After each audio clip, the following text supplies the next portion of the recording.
अथ श्री पंचाक्षर स्तोत्रम प्रारंभेत।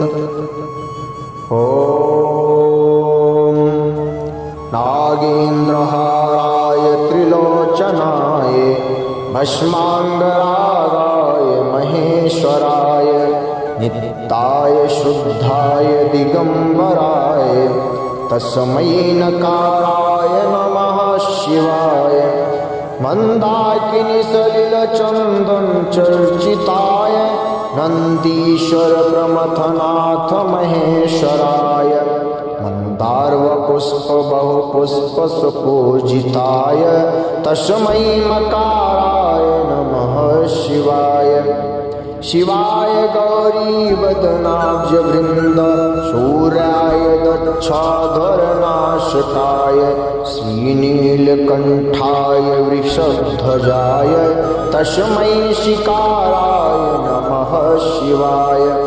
वसिष्ठकुम्भोदगौतमारं मुनीन्द्रदेवार्चितशेखराय चन्द्रार्कवैश्वानरलोचनाय तस्मै वकाराय नमः शिवाय यज्ञस्वरूपाय जटाधराय पिनाकहस्ताय सनातनाय दिव्याय देवाय दिगंबराय तस्मै यकाराय नमः शिवाय पंचाक्षरमिदं पुण्यं या पठे शिवसन्निधौ शिवलोकमवाप्नोति शिवेन सह मोदते इति शिवपंचाक्षर स्तोत्रं संपूर्णं भवेत्।